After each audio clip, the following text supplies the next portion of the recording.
गाय के गोबर से सुंदरता बढ़ती है। हम तो नहाते हैं गाय के गोबर से। ये आपने कहाँ से सुना कि गाय के गोबर लगाने से चेहरा खिल सुना जाता? नहीं, पढ़ा। अच्छा, पढ़ा है आप? स्वागत है आप सबका हमारे इस नए वीडियो में। दर्शकों, देश के मशहूर कथावाचकों में से एक अनिरुद्ध आचार्य जी का नाम तो आपने सुना ही होगा। ऐसा कौन है जो उन्हें नहीं जानता।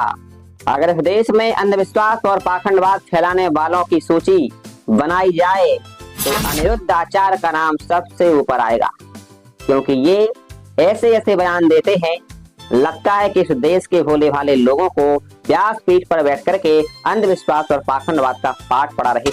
आज हम अनिरुद्ध आचार्य के कुछ ऐसे ही बयानों पर चर्चा करने वाले हैं, जिन बयानों को सुनकर के आप चौंक जाएंगे। दरअसल अनिरुद्ध आचार्य का कहना है कि आप जो अपने फेस पर क्रीम लगाते हो, उस क्रीम की जगह आपको गाय का गोबर लगाना चाहिए, क्योंकि गाय का गोबर लगाने से आपका चेहरा और भी ज्यादा खूबसूरत हो जाएगा और आपके चेहरे पर एक अनोखी चमक दिखाई देगी। दर्शकों, ये बात मैं हवा में नहीं कर रहा हूँ, बल्कि मेरे पास वो वीडियो क्लिप है जो मैं आपको दिखाने वाला हूँ। तो आइए बिना देर किए सबसे पहले दिखाता हूँ मैं आपको वो वीडियो क्लिप। गाय के गोबर से सुंदरता बढ़ती है, चेहरा चमकता है, तो आपकी खूबसूरती और चेहरे की चमक का राज यही है क्या? गाय के गोबर से सुंदरता बढ़ती है। हम तो नहाते हैं गाय के गोबर से। इसके बाद जब उस पत्रकार ने वहां पर बैठी हुई महिलाओं से बातचीत की और पूछा कि क्या आप अपने चेहरे पर गोबर लगाना पसंद करेंगी, तब वहां पर बैठी हुई महिलाओं ने क्या जवाब दिया, आइए दिखाते हैं सबसे पहले आपको वो खासतौर पर लड़कियां और महिलाएं अपने चेहरे को लेकर बहुत ज्यादा केयर करती हैं। कभी लगाया चेहरे पर गोबर? नहीं है? नहीं। क्यों? महाराज जी तो कहते हैं गोबर लगाने सुंदरता बढ़ती है। स्मेल होती है और हाइजीन नहीं होता। नहीं, आपने लगाया? कभी नहीं, कभी नहीं। नहीं, अभी तक तो नहीं लगाया। अभी तक तो नहीं लगाया। नहीं। अब महाराज जी तो कहते हैं कि वो लगाते हैं। महाराज जी आप लगाते हैं? वाकई में लगाते हैं गोबर? दर्शकों, पब्लिक में जाकर के जब उस पत्रकार ने लोगों से पूछा कि क्या आप अपने फेस पर गाय का गोबर लगाना पसंद करोगे, तो बहुत से लोगों ने कहा कि बिल्कुल नहीं, क्योंकि उससे बहुत ही ज्यादा स्मेल आती है। इसके बाद जब इस पत्रकार ने अनिरुद्ध आचार्य से कहा कि इस देश के लोग तो अपने फेस पर गाय का गोबर लगाना नहीं चाहते, लेकिन मैं आपसे पूछना चाहता हूं कि ये सब आपने कहां से सुना। तब अनिरुद्ध आचार्य ने कहा कि ये सब मैंने सुना नहीं है, बल्कि ये सब मैंने भागवत जी में पढ़ा है। सबसे पहले दिखाता हूं मैं आपको उनका वो वीडियो। ये आपने कहां से सुना कि गाय के गोबर लगाने से चेहरा खिल सुना जाता? नहीं, पढ़ा। अच्छा, पढ़ा है? पढ़ा भागवत जी में। तो सुना आपने क्या कहा अनिरुद्ध आचार्य ने कि गाय का गोबर लगाने से सुंदरता बढ़ती है। ऐसा मैंने सुना नहीं है, बल्कि भागवत जी में पढ़ा है। ऐसा भागवत जी में लिखा है या नहीं, ये तो आप जान ही गए हो। लेकिन अनिरुद्ध आचार्य के इस बयान से एक बात तो साफ है कि अनिरुद्ध आचार्य से बड़ा झूठा पूरी दुनिया में आपको देखने को नहीं मिलेगा। इसके बाद उस पत्रकार ने एक डॉक्टर से पूछा, गाय का गोबर अगर हम अपने शरीर में लगाते हैं तो उसका कोई साइड इफेक्ट होता है या नहीं। तो फिर डॉक्टर ने क्या कहा, आइए दिखाते हैं हम आपको डॉक्टर का वो वीडियो। तो अभी समस्या ये है कि गाय की जो गोबर होती है उसमें एक बैक्टीरिया होता है, वो होता है टिटनस का बैक्टीरिया। तो अगर आपके चेहरे पे कुछ कटा है और आपके टिटनस का बैक्टीरिया गोबर के जरिए अंदर चला गया, तो ये जानलेवा भी सिद्ध हो सकता है। और ऐसे डॉक्यूमेंटेड केसेस हैं, मेडिकल जर्नल्स में ऐसे केसेस बहुत सारे हैं जहां पर गाय के गोबर चोट में लगने की वजह से टिटनस का बैक्टीरिया अंदर चला गया। दर्शकों, टिटनेस का बैक्टीरिया होने के बाद भी अनिरुद्ध आचार्य अपने शिष्यों को गाय का गोबर अपने शरीर पर लगाने की सलाह दे रहे हैं। ये सब कुछ जानने के बाद ऐसी सलाह देने वाला या तो बेवकूफ होगा या फिर पागल।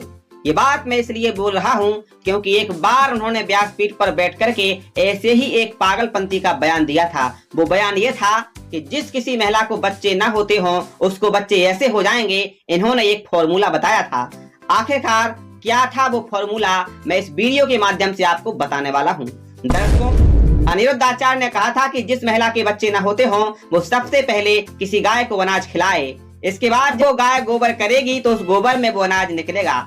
इसके बाद उस गोबर को धोएं, अनाज को साफ करें। अनाज को साफ करने के बाद उस अनाज को सुखाएं। उस अनाज को सुखाने के बाद जाकर के किसी चक्की पर पिसाएं। पिसाने के बाद जब उसका आटा बन जाए तो उस आटे की रोटी बनाएं। इसके बाद उन रोटियों का भोग भगवान को लगाएं। इसके बाद उन रोटियों को उस महिला को खिला दें जिसके बच्चे ना होते हों, उसके बच्चे हो जाएंगे। तो दोस्तों इस प्रकार का बयान तो कोई पागल या बेवकूफ ही दे सकता है। तो आइए हम आपको अब वो वीडियो दिखाते हैं जिस वीडियो में उस पत्रकार ने अनिरुद्ध आचार्य से ये सवाल भी पूछ लिया। एक और बयान था महाराज जी का जिसमें वो ये कहते हैं कि गाय के गोबर से जो गेहूं निकलता है, यही बयान था ना शायद आपका, और उसको खाने से संतान की प्राप्ति होती है। महाराज जी कहाँ से लाए सब रिसर्च आप?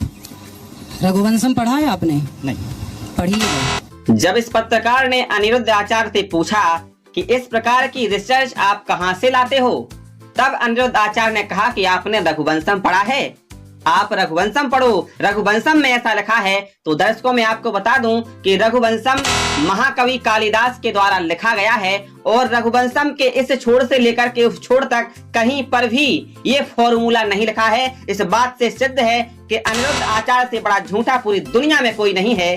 दर्शकों अब हम आपको एक ऐसा वीडियो दिखाने वाले हैं जिस वीडियो को देखने के बाद आपके पांव तले से जमीन खिसक जाएगी। दर्शकों गोबर और संतान प्राप्ति के बारे में हमारे देश के साइंटिस्टों का क्या मानना है, आइए दिखाते हैं हम आपको वो खास वीडियो। संतान प्राप्ति को लेकर कोई रिसर्च है क्या? गोबर को लेकर इसके ऊपर बिल्कुल नहीं है। सृजनपाल जी हम बात कर रहे थे संतान प्राप्ति की, ऐसा कोई रिसर्च है क्या कोई पूरी दुनिया में कहीं? ऐसा कोई रिसर्च नहीं है। महाराज जी की बात ये कि गाय का ख्याल रखिए, बहुत अच्छी बात है, अच्छा जानवर है, ख्याल रखना चाहिए हमें। लेकिन ये कहना कि मेडिकल साइंस इतना बड़ा बना, इनफर्टिलिटी के ऊपर, आईवीएफ के ऊपर इतनी टेक्नोलॉजीज बनी, वो सब एक तरफ, और गाय के अंदर जो है एक गेहूं का दाना जो निकला उसका रोटी बनाए एक तरफ, ऐसी कोई मेडिकल साइंस नहीं है। समस्या ये होगी कि लोग ये सब ट्राई करना शुरू कर देंगे और जो एक्चुअल मेडिकल प्रॉब्लम है उसको सॉल्व करना भूल जाएंगे। दोस्तों सुना आपने क्या कहा देश के मशहूर साइंटिस्ट सृजनपाल जी ने? दर्शकों अनिरुद्ध आचार्य पूरी तरीके से पागल हो गए हैं, क्योंकि इस प्रकार की बातें तो कोई पागल या बेवकूफ ही कर सकता है। कभी कहते हैं कि अपने फेस पर क्रीम की जगह गाय का गोबर लगाना चाहिए, तो कभी गोबर में से अनाज निकालकर खाने के लिए बोलते हैं। दोस्तों मुझे लगता है कि कभी ये गाय का गोबर खाने के लिए ही ना बोल दे। इसलिए आप लोगों से हमारी प्रार्थना है कि अनिरुद्ध आचार्य जी की बातों में ना आए। दर्शकों इस वीडियो को देखने के बाद आपको ये तो पता लग ही गया होगा कि ये बाबा इस देश को जगाने का काम कर रहे हैं या फिर इस देश में अंधविश्वास और पाखंडवाद को बढ़ाने का काम कर रहे हैं। दर्शकों हमारा उद्देश्य किसी की धार्मिक भावनाओं को ठेस पहुंचाना कतई नहीं था। हमारा उद्देश्य आपको जगाना था, आपको सच से रूबरू कराना था। आप जैसे पढ़े लिखे ना जाने कितने लोग होंगे जो इन जैसे बाबाओं के चंगुल में फंसे हुए हैं, क्योंकि इन जैसे बाबाओं ने आपका ब्रेन वॉश कर रखा है, आपको मानसिक तौर से गुलाम कर रखा है। इसलिए दोस्तों हमारी आपसे गुजारिश है कि इन जैसे बाबाओं की बातों पर आंखें मूंद करके विश्वास ना करें, बल्कि इनकी बातों को सुने जरूर, लेकिन उस पर विचार जरूर करें। जो बात अच्छी हो उसको अपने जीवन में उतारें, जो बात गलत हो उसको इस कान से सुने और इस कान से निकाल दें। दर्शकों ये वीडियो आपको कैसा लगा कमेंट बॉक्स में अपनी राय जरूर दें। इस वीडियो को ज्यादा से ज्यादा शेयर करें। अगर आप हमारे चैनल पर नए हैं तो चैनल को सब्सक्राइब करें, बेल आइकन को प्रेस करें ताकि आने वाले वीडियो का नोटिफिकेशन आप तक सबसे पहले पहुंच सके। इस वीडियो में बस इतना ही, मिलते हैं अगले वीडियो में, तब तक के लिए नमस्कार।